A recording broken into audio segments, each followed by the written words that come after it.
Back with Mo City Menace and Behind the Hands TV, and I'm here with one of the most standout coaches that I know personally, Mr. Bobby Benton. Thanks for having me. Thank you for being here. So I hear that you're not necessarily from Houston. I was born in Indiana, but raised in Houston, so I'm a Texan. So you went to school here? Yes. Stratford? Yes. All right. So you were in the house with a coach. Is your dad a coach? My dad, yeah. My dad coached. He owned the gym. He started the gym in 1986. He was training guys before then, training and managing. Then he was matchmaking. I mean, he did almost every job in boxing. But yeah, that's how it started. I grew up in the gym. When you grew up, were you a bad kid or? Not necessarily. I mean, when I was younger, before I started coming down to the gym, I liked to fight. So I would, and I was tiny. I was small. I didn't grow. I was like 4'7" until between the 9th and 10th grade year. So I okay. Because most people, they hear the story. I was bad. They put me in boxing, but you had the structure of boxing already a part of your life. Yes. So did you start boxing as a kid or? No, I boxed. Yeah, I would always come down to the gym and work out, but my dad, he didn't want me to fight. So I had one amateur fight, and then he was like, "No, leave it alone." That's when I started training guys. So you started training at what age? 18. So you're an 18-year-old trainer in hopes to becoming a trainer, I guess you could say. So well, give me this before we move on from there. What are some things that stood out that your dad did in boxing that stuck in your mind? I mean, he trained several world champions. He matchmaked for some of the biggest promoters in the world. Cedric Kushner, Top Rank, Goosen. I mean, he was doing a lot of that. So I was around at the high level stuff since I was a kid. Man, so you got exposed to it early. Yeah. So trained Dwight Pratchett. Dwight Pratchett was the first one to go 12 rounds with Julio Cesar Chavez. Fought for the world title. Juan Laporte. I mean, my dad had several guys he trained that were at the high level. So you decided to be, I guess after school, you just knew that this was going to be it? Kind of. I mean, it just kind of happened. I love the gym. I love being in the gym. I and started training amateur kids, and then from there just worked into the pros. Yeah. Okay, so you become a trainer at 18, and I guess you're learning from dad at the same time. Are you like watching, or are you kind of emulating steps, or? Well, my dad wasn't training guys then; he was matchmaking. So no, there's been over 50 world champions trained in the gym, and all the great trainers were down there. So I mean, that's who I was learning. I learned from Dwight. I learned from Jesse Reed, Al Bolden, Potato Pie, Tommy Brooks, Don Turner. I mean, I know I'm going to forget. There's a lot of different names. Emmanuel Stewart. Oh, wow. Yeah, so that was... You spent time with Emmanuel? Yeah. Okay. How was that? Because, I mean, he's a legend in a lot of people's eyes. Yeah, you just be a sponge when you're young and try to listen. When you're younger, you think you know everything, but you really don't. And then if you can withhold the information that the old timers told you, because some guys don't. They figure they know it and they'll do it their way. And that's it. Yeah. But as you get older, you realize they were right. So your approach to boxing is a culmination of different great coaches you've learned from. Definitely. Okay. So what was the first big step into being a professional coach? I can't even remember. I mean, I would always help Dwight out. Dwight was training pros, and he, you were assisting him. Yeah, I would assist him. Yes. And then, I mean, I think I worked my first world title fight. I think I was 20 years old. Wow. So yeah, I wasn't the coach, but Joel Perez, he fought Paul Spatafora for the world title. Wow. Yeah. Man, so you started off with a bang. Yeah, well, it's, definitely. Okay, so you grown to watching Dwight, because I'm around from time to time, and I see you from time to time, and the roles may seem reversed today to where they assist you. Not necessarily. We're more of a team. Mm-hmm. It's not. I don't have an ego. I don't think anybody here has one. Those guys get kind of weeded out. The guys with egos. Mm-hmm.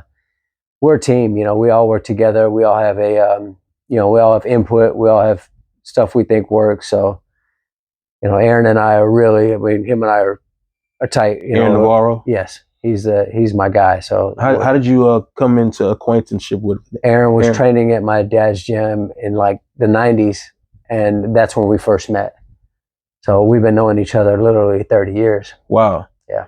So I think you, and I think anybody who knows of you or watches you, you have an eye for guys that the world overlooks. I don't know if that's the right way to say it, but or tries to avoid or go around them. You work with Regis and Shock, just as the more recent marquee names, but prior to you, I don't remember a lot of people seeking those guys out.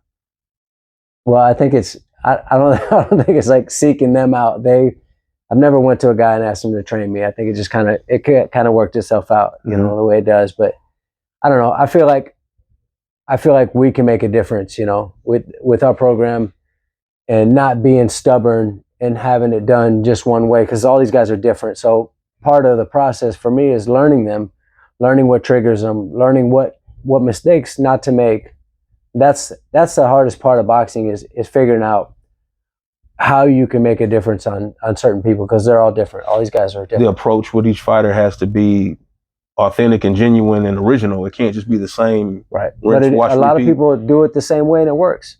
There's a lot of trainers out there that train everybody exactly the same and it works. They have success. For me, it doesn't work like that. I feel like I can adapt to the situation, find out what they're good at, and try to make them better. So I gotta ask you this. I wanted to ask you then, but and since it's happened, it's been a good amount of time. We watched Shock get robbed on TV. What went through your mind when that happened? I mean, I was heartbroken. I was frozen. I really didn't have anything to say. I was sick. I've been doing this a long time. By far, the biggest heartbreak ever. Like, and to see Shock like that, like I've never seen him that upset. Like he's always been chill. He's always been, even in bad times, he's always been pretty level. But to see him like that hurt. Yeah, I think it hurt a lot of people watching. Definitely, it pulled at a lot of people's heart, because watching the result get announced, and then you could see it in his eyes. Right. I don't know if you went back and watched. Oh yeah, definitely. Yeah, it made him relatable to a lot of people that saw that. I would hear people say, "Man, that's the worst robbery I've ever seen," and we heard it, and it just got louder and louder. I'm not a part of those dealings and negotiations. Was the cry out for it being a robbery the reason why the rematch occurred? 100%. I definitely. I think they were just going to let it go, but the media, you guys, were all pressed it so hard that it forced them to have to do something. The WBC mandated the rematch. And the rematch was, obviously the fight was a little bit closer. I felt like we still won pretty easy, but it made us fight a different way, which we really didn't have to. We took more risk. The fight was a little more competitive. Why should we have to do that? I kept saying it all along, and I knew Shock's mentality, the way he is. Like he's not going out like that. Like he felt like, okay, I got robbed. Okay, I'm gonna show him. And by the end of the fight, Conceição, before the fight, was saying, "Oh, he runs around. Well, Conceição was running at the end of that fight. If you watch it, correct. So what he said, he shouldn't run, but by then he was running. Yeah, So you guys, I don't know how you guys approached it after such a devastating robbery. Did y'all go back into the lab with the same approach, or No, definitely. Shock has a vision of what he's going to do. already. And him with Shock is different. Like I said, all the guys are different. Shock, I just kind of leave him alone. We talk about different stuff, but he has a vision of what he's going to do, and most of the time, that's what he does. Yeah. So it's and that's part of coaching too, is knowing when to shut up, don't say anything, leave him alone. You know, like I see guys wanting to talk the whole time, and like, why? He's dominating. So what? You know, why would you change anything? Or you know, that's learning coaching too, and I had to learn that too. We'll go backwards. How did you meet Shock? I met Shock when he was 8 years old. Wow. So I was training. There was a kid named Chris Henry. He was from Orange, Texas, and Shock was just starting fighting, and he was at that age. It was sick how talented he was. Like he was counterpunching. Like at 8 years old, when they start the kids, they get in the ring and they just do this. Yeah. Shock was literally like jabbing and like slipping and counter. It was like, wow, the kid's special. Like at that moment, you could see it. Yeah, you could see how special he was. That was the first time I met him, and then you know, we've known each other forever. And then I didn't train him until after he had a couple losses and he came back here. You also coached famously Regis Prograis. Yes. How did you get with Regis? His manager at the time, Regis was 5-0. His manager, Jay John, called me and said, you know, Regis had been coming over here. So all the guys come over here to spar, as you know. Mm-hmm. Regis had been coming over here sparring my guys. And Jay called me and said, hey, do you want to train Regis? And I said, yeah, absolutely. And that was a fun process too, because Regis at the time was just, to me, he was like just a tough, strong kid, you know, and realizing he can box too. That was a fun process, because once I realized he could box, we did a lot of different things in the ring. What surprised you, if anything, about Regis training him? That exactly. I mean, he could box. That was because he likes to fight. That's the first thing about Regis you learn, is like he wants to fight. He likes to bang it out. He likes to get beat up a little bit. It's part of it, you know. But realizing he doesn't have to get hit, that was surprised me most. That's he's actually one of the most entertaining fighters that I've seen. You know, he's really, really fun to watch. I guess they call it fan friendly or whatever. Mm-hmm. But those two are completely different stylistically. I mean, they're not that far off in weight, but you know, they're completely different. And I think that kind of reflects into the type of coach you are, that these guys who don't fight anything alike, you had both of them as world champions. I mean, you were a very quiet guy in the public. You don't have a lot to say. You know, I remember when Shock was getting ready to fight Rocky Hernandez, and you guys were in Mexico, and they doing the talking and, you know, face to face, and you were just sitting there smiling. And I'm like, man, that's Bobby. You know, through the heat of whatever's going on, he's just chilling, you know. And I'm like, man, I don't think a lot of people know that that's really him, you know. And I always see that in you. You got this real even keel way of coaching. I've seen coaches yell at guys. I've seen guys physical with their guy, but you just have this level of reason and logic that you use as coach. You know, is that something that's, I guess, purposely moved like that? Yeah, of course. I mean, for me, I feel like I can get more out of them being like that than yelling and screaming at them. Because once a fighter, you want to keep the fighter calm. And if the coach is nervous and screaming, the fighter is gonna feed down. So if you can be calm and coach him through it, you know, that's I mean, it's not easy to do, because your emotions are going. There's adrenaline. It's in the trainers too. You know, your heart's racing. You're feeling, you know, especially if you know you're losing, or you know you're down on the scorecards. You're real emotional, so it's easy to fall into that trap and scream and tell them, you know, let your hands go. That's the easy way. We've all said it. There's 3 things I always say. You don't want to hear in the corner. Let your hands go, stay off the ropes, and do it for your kids. Those 3 things, all trainers have said it. You know, but that's like the last resort. You know,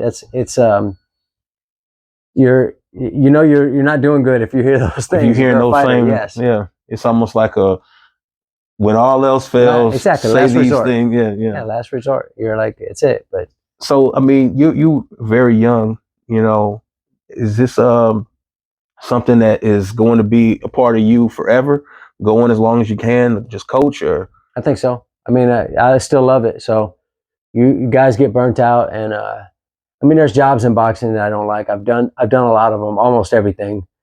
Like the matchmaking job is just an unforgiving job, and I did two shows. It's just because you got too many people to please. You've got the manager who wants to protect his fighter. You got the fighter, and then you have promoter. Promoter wants to put the guy in the best fight. And it's a battle of trying to find that perfect guy that you need for your guy. You know, and I'm on the bad side of it because I'm a trainer. So for me, I know what I want. And so the matchmaker, when he calls me, he has to deal with me, and I get it. And I never get mad at him because I understand. It's just, for me, if I don't like it, it's no, and that's it. Like, you're not gonna talk me into it. I'm not gonna, you know, we're not gonna have this back and forth thing. Like, oh, this, because I've heard all that. Oh, if he can't beat this guy, like, I don't do that anymore. Like, I'm past that stage in my life where I'm like gonna listen to you about telling me how to. I'm in the gym with this guy every day. So what do you get? What do you get out of coaching for you to, like you say, you still love it? Winning. I like to win. I hate losing more than I like to win. So for me, like, the win is I don't even care about, like, I don't care about anything else. I want to win. I don't care who gets the credit. I don't care. I don't need any of that. I like to win. Yeah. You know, and my dad told me that when I was a kid. He said, you want to be a winner, hang around winners. He goes, you want to be a loser? He goes, you hang around losers, you'll be one real fast. And that stuck. I was a little kid when he told me that, and that's in my head. Right? Stuck with you. Yeah. So you're competitive as a coach. I mean, a lot of coaches, they are competitive technically, but you have a fire of, like you're saying, not wanting to lose more than winning. You know, so that's why I was asking, you know, going forward, how long would you be able to continue this? I mean, it seems like you just go a lifetime of just coaching. Yeah, I think so. That's admirable. You know, what do you get from the younger guys that you train, or the less accomplished guys?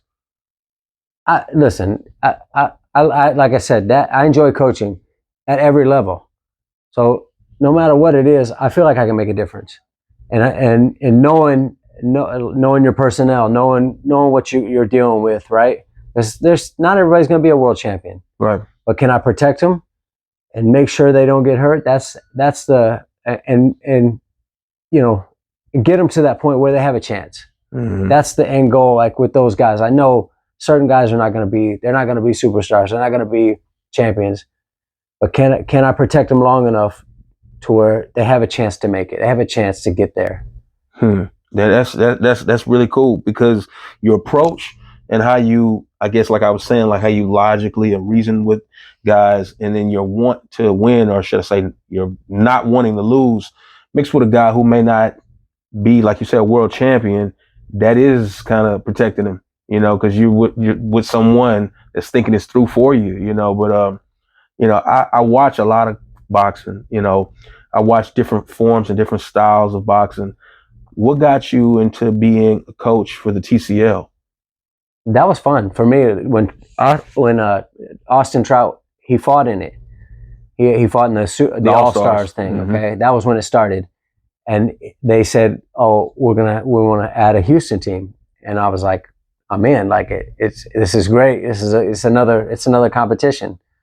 So and Trout's the same way. He's a winner. He's, you know, as you know, like. He's a world champion, bare knuckle champion. You know, he doesn't like to lose either. So him and I together have been that's been fun for us too. Yeah, I mean, it's a different format. You know, the 1 round. You know, or no more than 2. Round. So that's what I thought too at first. So that's how you learn. So it's not 1 round. It's 24 rounds. Yeah, it's 24 rounds total. Right. Yeah, right. It's not 1 round. So even if that's at first, that's what I was the same way. I was like, oh, these guys are fighting 1 round. Okay, no problem.